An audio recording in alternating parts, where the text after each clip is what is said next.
마을회관이 조용해졌어요. 모든 시선이 저에게 쏠렸죠. 발전을 막는 사람이네요, 정말. 요즘 세상에 그런 꼰대식 생각이 어디 있어요? 30년을 함께 살아온 이웃들의 입에서 나오는 말이라고는 믿을 수 없었어요. 가슴이 찢어질 것 같았죠. 할머니, 이제 그만 포기하세요. 이장님까지 그런 말을 했어요. 평생 아버지처럼 따르던 분이었는데요. 제가 자리에서 일어났어요. 더 이상 듣고 있을 수가 없었거든요. 알겠어요. 혼자서 버텨보겠어요. 목소리가 떨렸지만 최대한 당당하게 말했어요. 그리고 회의실을 나왔죠. 그들은 몰랐어요. 제가 왜 이 땅을 지켜야 하는지, 30년 동안 무엇을 기다려왔는지. 하지만 곧 모든 진실이 드러날 거였어요. 과연 무슨 일이 벌어졌던 걸까요? 이야기를 시작하기 전에 구독, 좋아요 부탁드립니다. 안녕하세요. 저는 고순례입니다. 올해 72이죠. 제주 구자읍 해안마을에서 태어나 해녀로 살아온 지가 벌써 50년이 넘었어요. 새벽 5시 물질을 마치고 집으로 돌아오는 길입니다. 바닷물에 젖은 물옷이 차가운 바람에 스며들어도 익숙해요. 발걸음이 절로 바람의 집 앞으로 향하죠. 돌담으로 둘러싸인 이 작은 집 마당에는 바람종이 달려 있거든요. 종을 울립니다. 댕그랑 댕그랑 바람에 섞여 퍼지는 소리가 귤밭 너머로 번져나가요. 다솔아, 오늘은 귤꽃 폈다. 매일 아침 같은 말을 반복합니다. 30년째죠. 다솔이는 제가 5살 때 잃어버린 딸이에요. 1995년 봄 송당리 산불이 났을 때 대피소에서 사라졌거든요. 그때부터 지금까지 한 번도 빠뜨리지 않고 이름을 불러왔어요. 귤꽃 향이 진해집니다. 하얀 꽃잎들이 아침 햇살을 받아 반짝이네요. 다솔이가 좋아했던 향이에요. 어린 손으로 꽃을 따서 제 머리에 꽂아주곤 했죠. 그런데 오늘은 뭔가 다른 기운이 느껴져요. 바람의 방향이 바뀌었거든요. 서쪽에서 불어오던 바람이 남쪽으로 돌았어요. 바다에서 오래 살아온 사람은 알죠. 이런 날엔 무언가 새로운 일이 생긴다는 걸요. 마을 어귀로 낯선 차 한 대가 들어섭니다. 서울 번호판이에요. 차에서 내린 건 30 후반쯤 되어 보이는 여자분이네요. 깔끔한 정장 차림에 서류 가방을 들고 있어요. 안녕하세요. 저는 유다인이라고 합니다. 도시재생 프로젝트로 파견되어서 이곳에서 마을 기록관을 운영하게 됐어요. 목소리가 또랑또랑해요. 도시 사람 특유의 정확한 발음이죠. 그런데 웃는 모습을 보니 어딘지 낯익은 느낌이 들어요. 아, 그러시구나. 여기 빈집 말씀이신가요? 제가 가리킨 곳은 귤밭 옆 오래된 집이에요. 10년째 비어있던 곳이거든요. 네, 맞습니다. 커뮤니티 하우스로 활용해서 마을 어르신들과 함께 옛날 이야기도 기록하고 전통도 보존하려고 해요. 다인 씨가 말하는 동안 바람종이 또 울렸어요. 이번엔 제가 건드리지 않았는데도요. 바람이 불어서 그런 건지 아니면 다른 이유가 있는 건지 모르겠네요.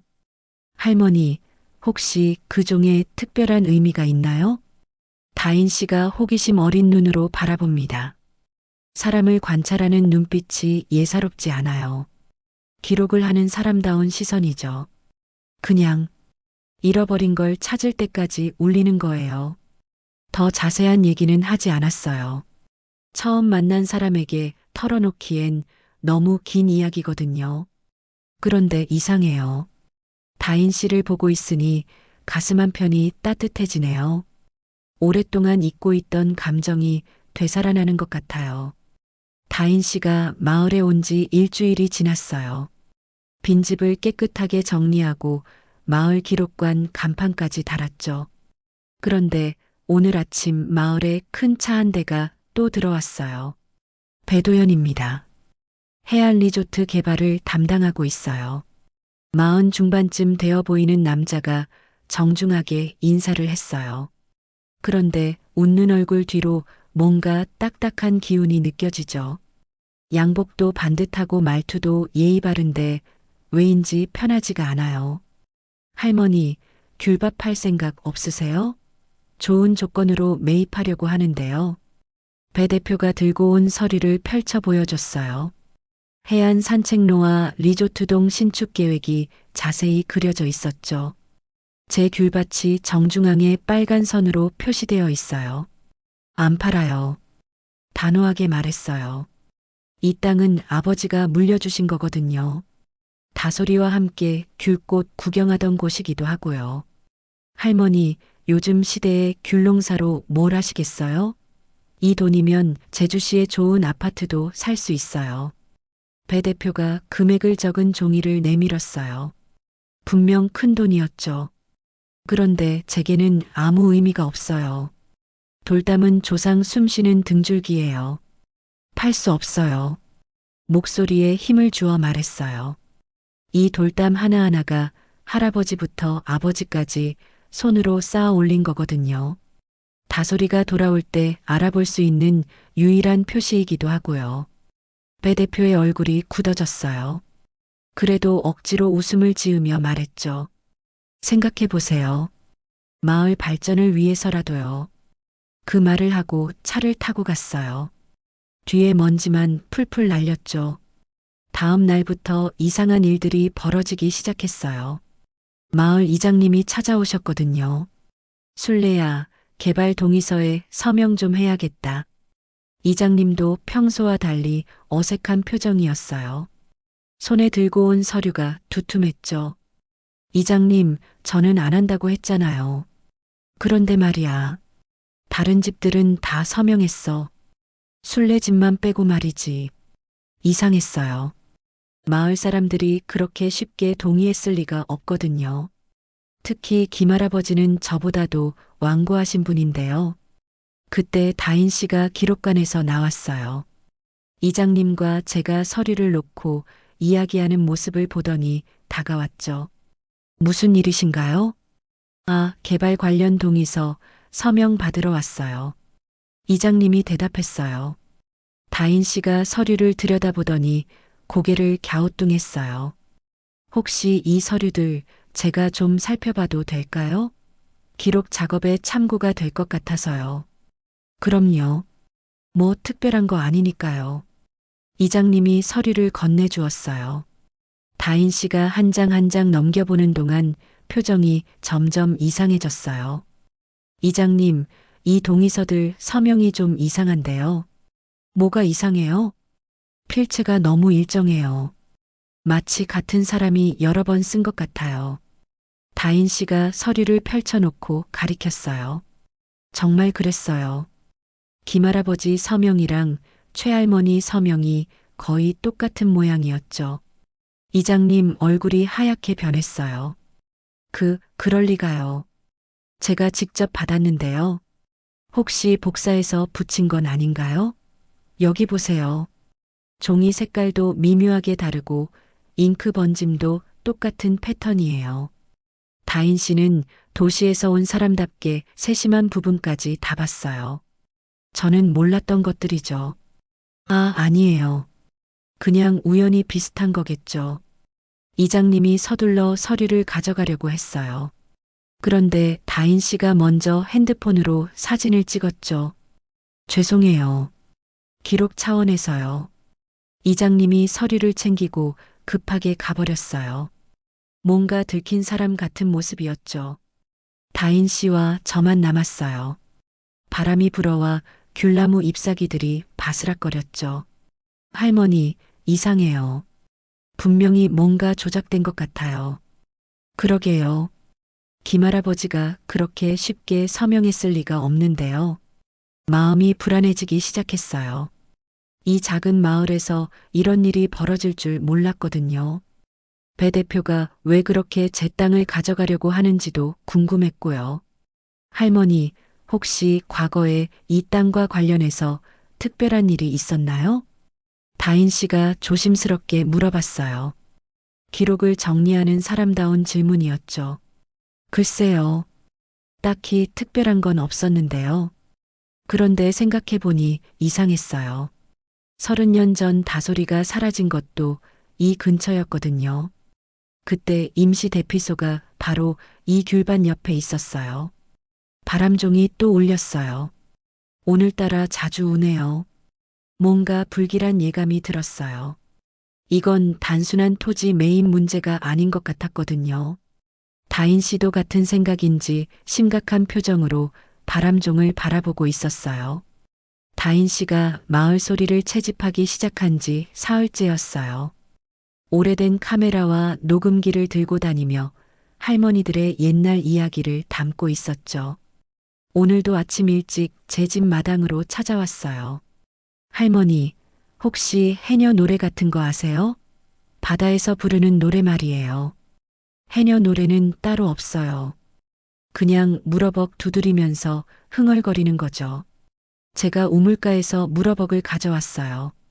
낡은 플라스틱 통이지만 오래된 친구 같은 거였죠. 손바닥으로 옆면을 두드리니 둔탁하면서도 맑은 소리가 났어요. 통, 통, 따따통, 통, 통, 따따통. 옛날부터 해녀들이 바다에서 나와 몸을 말릴 때 치던 장단이에요. 특별한 의미는 없었죠. 그냥 입에서 자연스럽게 나오는 소리였어요.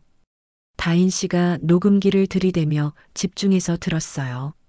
그런데 갑자기 얼굴이 하얗게 변하더니 녹음기를 떨어뜨렸어요.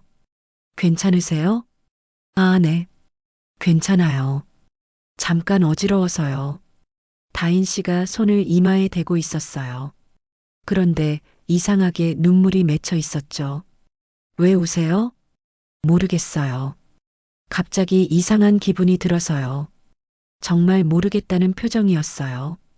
본인도 왜 그러는지 이해하지 못하는 것 같았죠. 제가 다시 무러벅을 두드렸어요. 이번엔 좀 더 천천히요. 통, 통, 따따통, 통, 통, 따따통. 장단에 맞춰 옛날 해녀들이 부르던 흥얼거림도 해봤어요. 가사는 없었어요. 그냥 라라라 하는 소리였죠. 다인 씨가 갑자기 몸을 떨었어요. 마치 무언가에 홀린 것처럼요. 할머니, 이 소리 왜 이렇게 익숙하죠? 그럴 리가요. 처음 들어보는 거 아니에요? 그런데 정말 이상해요. 어디선가 들어본 것 같아요. 다인 씨가 고개를 흔들었어요. 혼란스러워하는 모습이었죠. 그때 귤꽃 냄새가 바람에 실려왔어요. 올해는 유난히 꽃이 많이 핀 것 같아요. 하얀 꽃잎들이 바람에 날려 마당으로 떨어졌죠. 무러벅 소리와 귤꽃 향이 섞이니 다인 씨가 더욱 이상해했어요. 눈을 감고 깊이 숨을 들이마시더니 중얼거렸어요. 이 냄새, 이 소리, 왜 이렇게 그리운 거죠? 그런 다인 씨를 보고 있으니 제 가슴도 두근거렸어요. 뭔가 설명할 수 없는 감정이 올라왔거든요. 다인아, 손 좀 보여주렴. 무의식적으로 반말이 나왔어요. 다인 씨가 손을 내밀었죠. 오른쪽 손등에 작은 흉터가 있었어요. 희미하지만 분명한 화상 자국이었죠. 제 마음이 철렁했어요. 이 흉터 언제 생긴 거예요? 어렸을 때 불에 데인 것 같아요. 정확히는 기억나지 않아요. 몇 살 때요? 5살쯤이었나요? 아니면 6살? 확실하지 않아요. 제 손이 떨렸어요. 다솔이도 5살 때 똑같은 자리에 똑같은 화상을 입었거든요. 1995년 산불날 대피하다가 불꽃이 튄 거였어요. 불꽃이 지나간 자국이네요. 제가 작은 소리로 중얼거렸어요. 다인 씨가 깜짝 놀라며 저를 봤죠. 할머니, 그걸 어떻게 아세요? 그냥 보면 알죠. 더 자세히 말할 수는 없었어요. 너무 황당한 생각이었거든요. 그런데 가슴 깊은 곳에서 무언가가 꿈틀거리고 있었어요. 다인 씨가 자신의 손등을 들여다봤어요. 흉터를 손가락으로 가만히 쓰다듬었죠. 이상해요. 할머니를 보면 왜 이렇게 마음이 편안해지는지 모르겠어요. 저도 그래요.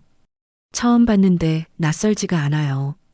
우리는 잠시 말없이 서로를 바라봤어요. 귤꽃 냄새가 더욱 진해졌죠. 바람종도 살랑살랑 울렸어요. 그런데 갑자기 큰 차 소리가 들렸어요. 배도연 대표가 또 왔나 봐요. 이번엔 혼자가 아니었어요. 정장을 입은 남자들 서너 명이 함께 내렸죠. 할머니, 생각 다시 해보셨어요? 배 대표가 다가오며 말했어요. 뒤에 선 남자들은 무표정한 얼굴로 서 있었죠. 뭔가 위압적인 분위기였어요. 안 판다고 했잖아요. 할머니, 이렇게 나오시면 곤란해요. 이미 다른 땅 주인들은 다 동의했거든요. 배 대표의 목소리에 짜증이 섞여 있었어요. 더 이상 예의를 지킬 생각이 없는 것 같았죠. 다인 씨가 앞으로 나섰어요. 잠깐만요. 그 동의서들 진짜 본인이 서명한 거 맞나요? 무슨 소리예요? 서명 필체가 너무 비슷해서요. 혹시 위조하신 건 아닌가요? 배 대표의 얼굴이 순간 굳어졌어요. 그러더니 차갑게 웃었죠. 위조라니요. 그런 말 함부로 하면 안 되죠. 그럼 해당 분들께 직접 확인해 보면 되겠네요. 다인 씨가 물러서지 않았어요. 도시에서 온 사람답게 당당했죠. 배 대표가 뒤에 선 남자들과 눈짓을 주고받았어요. 그러더니 협박하는 목소리로 말했죠. 아가씨, 여기 오래 있을 거면 조용히 지내는 게 좋을 거리요. 그 말을 듣는 순간 제 마음에 불이 붙었어요. 다인이를 위협하는 건 용서할 수 없었거든요. 우리 다인이한테 함부로 말하지 마세요. 무의식적으로 나온 말이었어요. 우리 다인이라고 했다는 게 스스로도 놀라웠죠. 배 대표와 다인 씨가 모두 저를 쳐다봤어요. 바람이 멈춘 것처럼 조용해졌죠. 그날 저녁 다인 씨가 창백한 얼굴로 찾아왔어요. 손에 들고 온 서류 뭉치가 떨리고 있었죠. 할머니, 큰일 났어요. 무슨 일이에요? 서울 본사에서 연락이 왔어요. 프로젝트를 중단하라고 하네요. 다인 씨가 의자에 주저앉았어요. 기운이 쭉 빠진 모습이었죠. 왜요? 잘하고 있는 거 아니에요? 배 대표가 민원을 넣었나 봐요. 지역 반발을 조성하고 개발을 방해한다고요. 제 마음도 답답해졌어요. 다인 씨가 뭘 잘못했다고 그러는지 모르겠어요. 그럼 서울로 돌아가야 해요? 아직 일주일 시간을 줬어요. 그때까지 상황을 정리하라고 하더라고요. 다인 씨의 목소리가 힘없었어요. 처음 왔을 때의 당당함이 온데간데 없었죠. 이틀 후 마을회관에서 주민대표 회의가 열렸어요. 리조트 개발 관련해서 최종 의견을 정리한다고 했죠. 저도 참석했어요. 회의실 안은 어수선했어요. 평소 얼굴 익은 마을 사람들이 모여 앉아 있었는데 분위기가 무거웠죠. 배도연 대표도 앞자리에 앉아 있었어요. 자, 그럼 의견을 들어보겠습니다. 이장님이 회의를 시작했어요. 목소리가 평소보다 경직되어 있었죠. 리조트가 들어서면 일자리도 생기고 마을도 발전할 것 같아요. 젊은 주민 한 명이 먼저 말했어요. 다른 사람들도 고개를 끄덕였죠. 맞아요. 요즘 젊은 사람들 다 떠나가는데 이런 기회라도 잡아야죠. 관광객들 오면 농산물 판로도 늘어날 거예요. 하나둘씩 찬성 의견이 나왔어요. 그런데 이상했어요. 평소에 개발을 반대하던 분들이 말이 없었거든요. 제 차례가 왔어요. 떨리는 마음으로 일어섰죠. 저는 반대합니다. 땅을 팔아도 기억은 못 팔아요. 회의실이 조용해졌어요. 모든 시선이 저에게 쏠렸죠. 할머니, 그런 고집 부리지 마세요. 뒤에 앉은 누군가가 말했어요. 목소리에 짜증이 섞여 있었죠. 맞아요. 혼자서 마을 발전 막으면 안 되죠. 요즘 세상에 그런 꼰대식 생각이 어디 있어요? 사람들의 목소리가 점점 거세졌어요. 평소 인사하며 지내던 이웃들이었는데 갑자기 적이 된 것 같았어요. 순례 할머니 때문에 우리가 피해보는 거 아니에요? 발전을 막는 사람이네요, 정말. 날카로운 말들이 사방에서 쏟아졌어요. 가슴이 찢어질 것 같았죠. 30년을 함께 살아온 이웃들의 입에서 나오는 말이라고는 믿을 수 없었어요. 배도연 대표가 만족스러운 표정으로 지켜보고 있었어요. 이 모든 상황을 자신이 만들어낸 것 같았죠. 할머니, 이제 그만 포기하세요. 이장님까지 그런 말을 했어요. 평생 아버지처럼 따르던 분이었는데요. 제가 자리에서 일어났어요. 더 이상 듣고 있을 수가 없었거든요. 알겠어요. 혼자서 버텨보겠어요. 목소리가 떨렸지만 최대한 당당하게 말했어요. 그리고 회의실을 나왔죠. 집으로 돌아오는 길이 너무 멀게 느껴졌어요. 평생 정들었던 마을길이 갑자기 낯설어졌죠. 다음 날 아침 다인 씨가 기록관에서 비명을 질렀어요. 급하게 달려가 보니 안이 엉망이었어요. 도둑이 들었나 봐요. 다인 씨가 떨리는 목소리로 말했어요. 노트북이 사라져 있었고 서류들이 바닥에 흩어져 있었죠. 뭘 가져갔어요? 동의서 위조 정황을 정리한 파일들이요. 노트북에 다 저장해뒀는데요. 다인 씨가 바닥에 주저앉았어요. 며칠간 밤새워 모은 자료들이 모두 사라진 거였죠. 백업은 없어요? 클라우드에 올려뒀는데 그것도 삭제됐어요. 어떻게 비밀번호를 알았는지 모르겠어요. 완전히 망연자실한 표정이었어요. 마지막 희망까지 사라진 거였죠. 경찰에 신고해야겠어요. 해봤자 소용없을 거예요. 증거도 없고요. 다인 씨가 고개를 떨궜어요. 패배감이 역력했죠.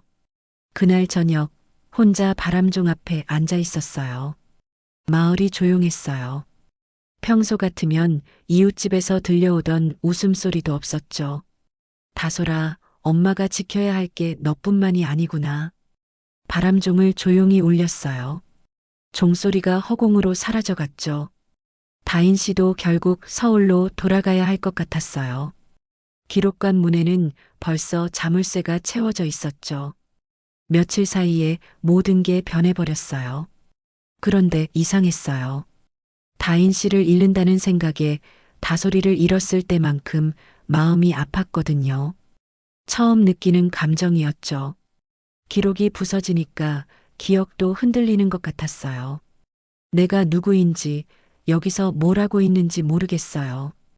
그동안 믿고 있던 모든 것들이 흔들렸거든요. 바람이 세게 불었어요. 귤꽃잎들이 바람에 날려 어둠 속으로 사라졌죠. 하지만 향기는 여전히 남아 있었어요. 그 향기를 맡으며 생각했어요. 기록은 부술 수 있어도 기억은 부술 수 없다고요. 내 마음속 다소리도 다인이에 대한 이상한 그리움도 그들이 뺏어갈 수는 없다고요. 다인 씨가 떠나기 전날 밤이었어요. 기록관 정리를 도와주려고 갔는데 다인 씨가 오래된 서류 상자를 뒤지고 있었어요. 할머니, 이거 보세요. 다인 씨가 낡은 종이 한 장을 들고 있었어요. 1995년 소방 자원봉사 명단이었죠. 이름들이 빼곡하게 적혀 있었는데 그 중에서 붉은 펜으로 동그라미 친 이름 2개가 눈에 띄었어요. 고순례, 고다솔. 제 가슴이 철렁했어요. 30년 전 산불 때 작성된 대피자 명단이었거든요. 할머니, 이 고다솔이 할머니 딸이에요? 그래요. 다솔이요. 목소리가 떨렸어요. 오랫동안 잊고 있던 기록이었죠. 다인 씨가 종이를 자세히 들여다봤어요. 붉은 동그라미 옆에 작은 글씨로 뭔가 적혀 있었거든요. 여기 뭐라고 써 있는데 잘 안 보여요. 제가 종이를 가까이 가져가 봤어요. 희미하지만 기타 가동이라는 글자가 보였죠. 그 순간 온몸이 차가워졌어요. 다음 날 새벽 연장이 할머니가 찾아왔어요. 8순이 넘은 노인이셨죠. 평생 바다에서 살아온 분이라 날씨를 읽는 눈이 남달랐어요. 술래야, 내가 그날 밤 기억나는 게 있어. 어떤 기억이세요? 산불날 말이야. 너가 다솔이 안고 뛰어오던 모습 말이지. 연장이 할머니가 주름진 손으로 찻잔을 감쌌어요. 오래된 기억을 꺼내는 것 같았죠. 대피소에서 바람이 갑자기 바뀌었어. 그때 혼란이 얼마나 심했는지 몰라. 그때 다솔이가 아이들이 여기저기 흩어졌지. 울음소리가 사방에서 들렸고 연장이 할머니의 목소리가 무거워졌어요. 그날의 혼란을 떠올리는 것 같았죠. 다인 씨가 조용히 듣고 있었어요. 무언가를 필사적으로 기억해내려는 표정이었죠. 혹시 그때 기타 가동으로 분류된 아이들이 있었나요? 다인 씨가 조심스럽게 물었어요. 연장이 할머니가 고개를 끄덕였죠. 있었지. 부모를 찾지 못한 아이들은 다른 지역으로 보냈어. 제 마음이 무너지는 것 같았어요. 다솔이가 그렇게 사라진 거였구나 싶었죠. 그날 오후 다인 씨가 귤창고를 정리하고 있었어요. 떠나기 전에 마지막으로 기록할 것들을 찾고 있었죠. 할머니, 이게 뭐예요? 다인 씨가 구석에서 작은 천 조각을 발견했어요. 오래되어 색이 바랜 하얀 천이었는데 파란 실로 무언가가 수놓여 있었죠. 가까이 가서 보니 솔빛이라는 글자였어요. 제가 다솔이 옷에 수놓아준 이름테였죠. 다솔이 거예요. 제 목소리가 떨렸어요. 30년 만에 다시 보는 다솔이의 흔적이었거든요. 다인 씨가 천 조각을 들고 있는 손이 떨리기 시작했어요. 얼굴이 창백해지더니 갑자기 주저앉았죠. 할머니, 이상해요. 이걸 보니까 갑자기 뭐가 이상해요? 귤꽃 냄새가 더 진하게 느껴져요. 그리고 이 천 조각이 왜 이렇게 익숙한지. 다인 씨가 천 조각을 가슴에 꼭 껴안았어요. 마치 오래전부터 자신의 것이었던 것처럼요. 제 마음도 이상하게 뛰었어요. 다인 씨를 보고 있으니 어린 다솔이가 겹쳐 보였거든요. 할머니, 몸이 먼저 기억하는 게 있다고 하잖아요. 다인 씨가 떨리는 목소리로 말했어요. 머리로는 모르지만 몸이 아는 기억 말이에요. 바람이 불어와 귤꽃잎들이 창고 안으로 날아들었어요. 하얀 꽃잎이 다인 씨 어깨에 내려앉았죠. 그 순간 제 가슴 깊은 곳에서 무언가가 터져 나왔어요. 30년 동안 억눌러왔던 감정이었죠. 다인 씨가 떠나는 날 아침, 짐을 정리하고 있을 때였어요. 갑자기 큰 차 소리가 들렸죠. 배도연 대표가 이번엔 더 많은 사람들과 함께 왔어요. 정장 입은 남자들이 서너 명 더 있었죠. 할머니, 이제 그만 포기하세요. 배 대표가 서류를 들고 다가왔어요. 이번엔 예의도 없었어요. 안 된다고 했잖아요. 할머니, 이건 개인 취향 문제가 아니에요. 법적 절차를 밟을 수도 있거든요. 협박하는 목소리였어요. 뒤에 선 남자들이 제 집 주변을 둘러보며 뭔가를 확인하고 있었죠. 여기 문단속이 허술하네요. 도둑이라도 들면 큰일 날 텐데요. 그중 한 명이 제 집 대문을 만지작거렸어요. 자물쇠를 확인하는 것 같았죠. 그때 다인 씨가 짐을 들고 나왔어요. 상황을 보더니 급하게 달려왔죠. 뭐 하시는 거예요? 아, 아가씨도 왔네요. 짐 정리 다 했어요? 배 대표가 비웃듯 말했어요. 승자의 여유였죠. 할머니께 그만 좀 하세요. 우리도 할머니 위해서 하는 거예요. 이런 외진 곳에 혼자 계시면 위험하잖아요. 그 남자가 대문 고리를 흔들었어요. 낡은 철문이 덜커덕거렸죠. 아, 이거 곧 부러질 것 같은데요? 그러면서 힘을 주어 당겼어요. 고리가 삐걱거리며 휘어졌죠. 그만두세요. 제가 소리쳤어요. 그런데 그 남자가 더 세게 문을 흔들었어요. 쇳소리가 시끄럽게 났죠. 다인 씨가 그 남자 앞으로 뛰어갔어요. 하지 마세요. 아가씨, 비켜요. 위험해요. 그 남자가 다인 씨를 밀어냈어요. 다인 씨가 비틀거리며 철문에 부딪혔죠. 제가 다인 씨를 붙잡으려고 달려갔어요. 그런데 철문 모서리에 손등을 긁혔어요. 피가 흘렀죠. 할머니, 다인 씨가 제 손을 잡았어요. 그런데 이상했어요. 망설임 없이 정확한 동작으로 상처 위쪽을 눌렀거든요. 해녀들이 바다에서 다칠 때 쓰는 응급 지혈법이었어요. 어떻게 이걸 알아요? 제가 놀라서 물었어요. 해녀가 아닌 사람은 모르는 방법이었거든요. 다인 씨도 자신이 뭘 했는지 몰라 하는 표정이었어요. 저도 모르겠어요. 그냥 몸이 움직였어요. 그런데 더 놀라운 일이 벌어졌어요. 다인 씨가 무의식적으로 무러벅 장단을 손가락으로 톡톡 치고 있었거든요.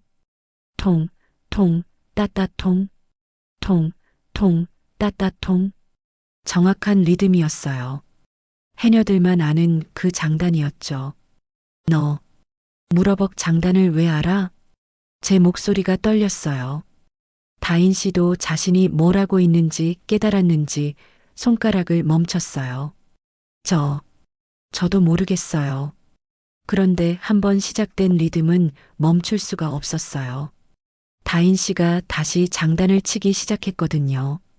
이번엔 완전한 곡조였어요. 통, 통, 따따통, 통통, 따따통, 통, 통, 따따통. 제가 어릴 때 다솔이에게 가르쳐 준 바로 그 장단이었어요. 마지막 마무리까지 완벽했죠. 배도현 대표와 그 사람들이 멀뚱멀뚱 우리를 바라봤어요. 무슨 일인지 이해하지 못하는 표정이었죠. 다인 씨가 갑자기 울기 시작했어요. 자신도 왜 우는지 모르겠다는 듯이요. 할머니, 저 왜 이러는 거예요? 왜 자꾸 눈물이 나죠? 제 가슴도 뛰기 시작했어요. 30년 동안 잊고 있던 느낌이었거든요. 다솔이를 처음 안았을 때의 그 설레임과 비슷했어요. 다인아, 네, 혹시, 말을 끝내지 못했어요. 너무 황당한 생각이었거든요. 그런데 가슴 깊은 곳에서는 확신이 올라오고 있었어요. 다인 씨도 저를 빤히 바라보고 있었어요. 같은 생각을 하는 것 같았죠. 그때 바람이 불어왔어요. 귤꽃 향이 진하게 퍼졌죠. 우리 두 사람의 호흡이 맞아떨어지는 순간이었어요. 다솔아, 제가 속으로 불렀어요. 엄마, 다인 씨도 속으로 무언가를 부르는 것 같았어요. 입술이 작게 움직였거든요. 배도현 대표가 짜증스럽게 말했어요. 뭐 하는 거예요? 우리 할 일이나 합시다. 그런데 이상했어요. 제가 전혀 무섭지 않았거든요. 다인이가 옆에 있으니까 무엇도 두렵지 않았어요. 다인아, 괜찮아? 네, 할머니. 저도 이상하게 용기가 나요. 우리는 서로를 바라보며 미소를 지었어요. 문서나 증거 같은 건 필요 없었어요. 몸이 먼저 알고 있었거든요. 혈연의 증거보다 빠른 호흡이 우리를 이어주고 있었어요. 그날 이후 다인 씨는 서울로 돌아가지 않았어요. 본사에서 아무리 재촉해도 꿈쩍하지 않았죠. 오히려 더 열심히 기록 작업을 시작했어요. 할머니, 이거 봐주세요. 다인 씨가 마을 방송국에서 가져온 오래된 카세트 테이프를 들고 왔어요. 1995년 산불 당시 대피 안내방송이 녹음된 거였죠. 이 테이프에서 이상한 소리가 들려요. 낡은 녹음기에 테이프를 넣고 재생했어요. 지직거리는 잡음 사이로 대피 안내방송이 들렸죠. 구자읍 주민 여러분, 송당리 산불로 인해 긴급 대피하시기 바랍니다. 그런데 방송 뒤로 아이 울음소리가 희미하게 들렸어요. 그리고 그보다 더 희미하게 무러벅 장단도 들렸죠. 통, 통, 따따통. 제 심장이 쿵쾅거렸어요. 그 울음소리가 다솔일 것 같았거든요. 시간이 오후 3시 47분이라고 나와 있어요. 할머니가 대피소에 도착한 시간과 정확히 일치해요. 다인 씨가 자료를 확인하며 말했어요. 모든 퍼즐이 맞아떨어지고 있었죠. 다음 날 연장이 할머니가 낡은 수첩을 가져왔어요. 술래야, 이거 너한테 줄게. 뭐예요, 이게? 그때 우리 집사람이 2장 1 도우며 적어둔 거야. 주민통신대장 사본이지. 수첩을 펼쳐보니 1995년 주민 명단이 빼곡하게 적혀 있었어요. 그 중에서 고다솔이라는 이름 옆에 빨간 줄이 그어져 있었죠. 이 줄은 뭘 의미해요? 기타가동으로 분류된 표시야. 다른 지역으로 보낸 아이들이지. 다인 씨가 수첩을 자세히 살펴봤어요. 마지막 장에 결재란이 있었는데 배승택이라는 서명이 보였죠. 배승택, 혹시 배도연 대표 아버지인가요? 그래, 그때 군청 간부였어.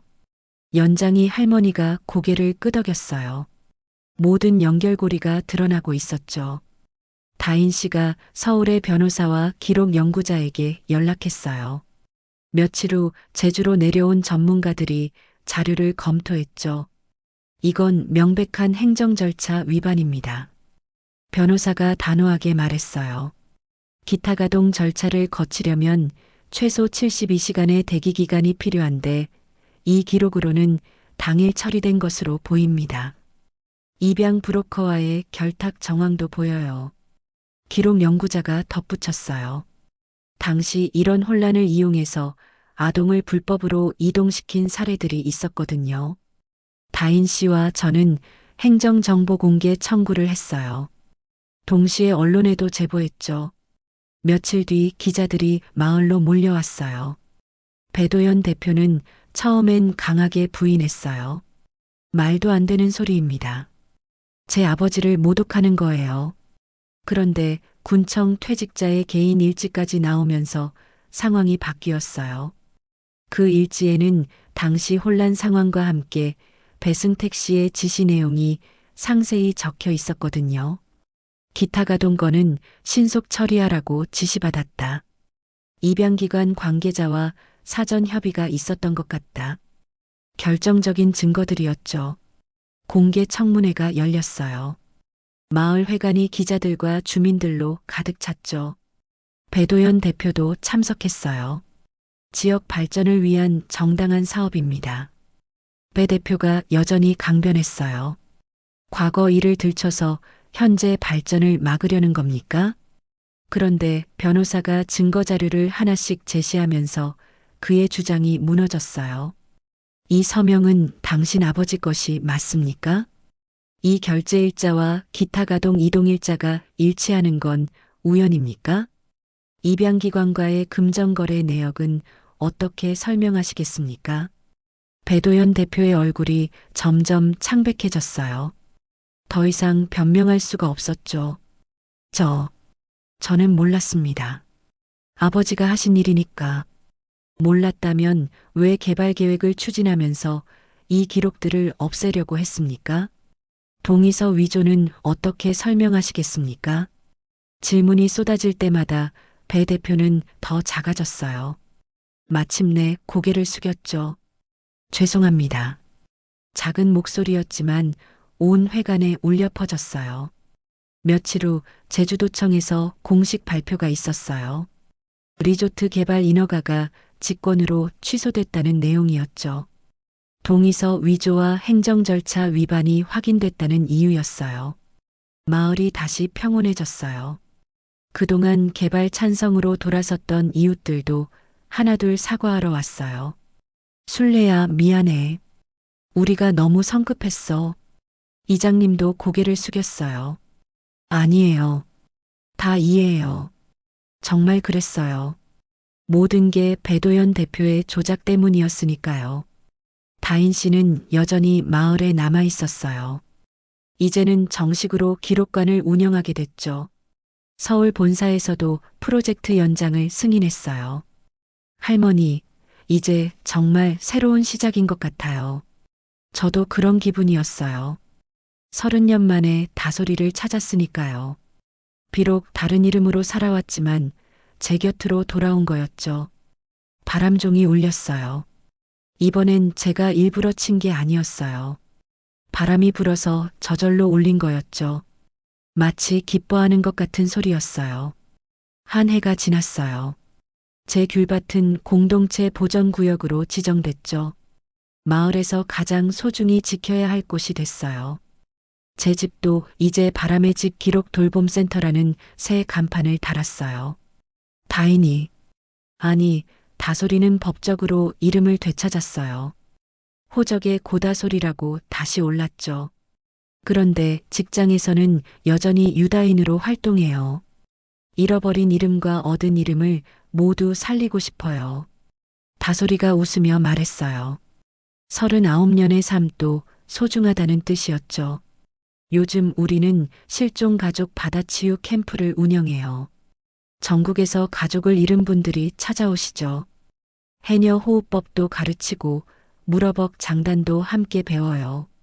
귤꽃이 피는 계절엔 꽃을 따서 차도 우려드려요. 기다림도 치유가 될 수 있어요. 다솔이가 참가자들에게 말해요. 본인이 겪어본 일이니까 더 진심이 느껴지죠. 오늘도 바다치유 캠프 참가자들이 왔어요. 6분이 함께 오셨는데 모두 오래전 가족을 잃으신 분들이에요. 제 얘기를 들으시고는 눈물을 흘리셨죠. 30년을 기다렸는데도 포기하지 않으셨다니. 저희도 희망을 가져도 될까요? 저는 그분들의 손을 꼭 잡아드렸어요. 기다림의 무게를 아니까요. 저녁이 되어서야 참가자들이 돌아가셨어요. 다솔이와 저만 남았죠. 마당에 앉아서 귤꽃차를 우려 마셨어요. 엄마, 참 신기해요. 뭐가? 30년이라는 시간이 하루아침에 사라지는 것 같아요. 다솔이가 차를 한 모금 마시며 말했어요. 귤꽃 향이 퍼졌죠. 시간이 멈춰 있던 건 아닐까요? 우리가 다시 만날 때까지요. 그런 말을 들으니 가슴이 따뜻해졌어요. 정말 그런 것 같았거든요. 바람이 불어왔어요. 저녁 바람이었죠. 바람종이 댕그랑 울렸어요. 이제는 슬픈 소리가 아니에요. 기쁨의 소리예요. 엄마, 바람이 바뀌었네요. 다솔이가 하늘을 올려다보며 말했어요. 그래, 이젠 우리 쪽으로 분다. 정말 그랬어요. 바람의 방향이 완전히 바뀌었어요. 따뜻한 남쪽 바람이 불어와 귤꽃 향을 퍼뜨렸죠. 다솔이가 제 손을 잡았어요. 어린 시절처럼 꼭 잡았죠. 손등에 화상 흉터가 만져졌지만 더 이상 아프지 않았어요. 그 흉터가 다솔이를 다시 찾게 해준 표시였으니까요. 엄마, 내일 바다에 나가실 거예요? 그럼 물질은 계속해야지. 저도 배우고 싶어요. 해녀되는 거요. 다솔이가 환하게 웃었어요. 어린 시절의 그 웃음 그대로였죠. 바람종이 또 울렸어요. 이번엔 더 맑은 소리였어요. 마을 전체에 퍼져나가는 것 같았죠. 기록이 뒤틀린 자리에도 몸의 기억은 살아있었어요. 공동체의 증언도 남아있었고요. 그래서 길을 다시 낼 수 있었어요. 집으로 돌아오는 길은 느릴 수도 있지만 반드시 도착하는 법이에요. 다솔아, 우리 이제 집에 왔구나. 네, 엄마. 집에 왔어요. 바람이 우리를 감쌌어요. 따뜻하고 포근한 바람이었죠. 바람의 집에 진짜 바람이 돌아온 거예요. 귤꽃이 바람에 날려 우리 무릎 위에 떨어졌어요. 하얀 꽃잎이 차 위에도 떨어졌죠. 가장 아름다운 순간이었어요.